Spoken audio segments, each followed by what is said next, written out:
Radhe Radhe friends. आज हम जानेंगे कार्तिक मास का पहला अध्याय। नैमिषारण्य तीर्थ में श्री सूत जी महाराज 88,000 शौनकाधिक ऋषियों से बोले, अब मैं आपके सामने कार्तिक महत्व की श्रेष्ठ कथा कहता हूँ, जिसे सुनकर मनुष्य सब प्रकार के पापों से छूटकर वैकुंठ को प्राप्त कर लेते हैं। सूत जी ने कहा, श्री किशन जी से आज्ञा लेकर नारद जी के चले जाने पर सत्यभामा प्रसन्न होकर श्री कृष्ण जी से बोली, हे नाथ, मेरा जीवन सफल हो गया। मेरे माता पिता भी धन्य हैं, जो आपकी 16,000 रानियों में मैं अत्यधिक प्यारी हुई। मैंने वह कल्प वृक्ष आदि आपके साथ नारद जी को विधि पूर्वक दान में दे दिया, परंतु वही कल्प वृक्ष मेरे घर में सदा लहराया करता है, जिसकी बात को मृत्युलोक में कोई भी स्त्री नहीं जानती। हे स्वामी, अब मैं आपसे पूछना चाहती हूँ कि जो विस्तार पूर्वक कहिए, जिसे सुनकर मैं अपने हित कार्य करूँ, जिसके करने से कल्प पर्यटन भी आप मुझसे विमुख न हो।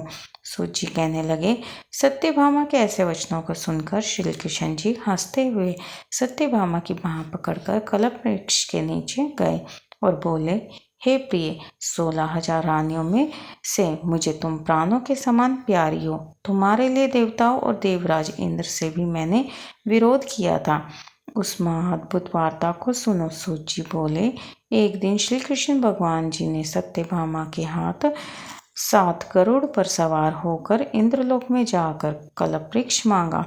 तब इंद्र ने ना देने पर गरुड़ का इंद्र से घोर युद्ध हुआ था।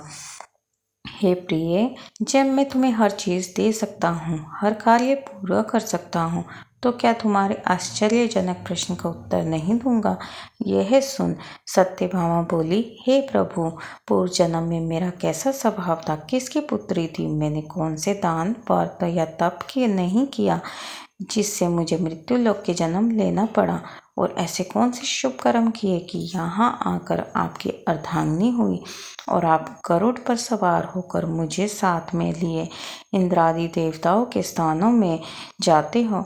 तब भगवान बोले, हे कांते, तुम पूर्व जन्म में किसकी पुत्री थी, कौन से पुण्य और व्रताधिक तथा शुभ कार्य तुमने किए थे, वे सब कहता हूँ।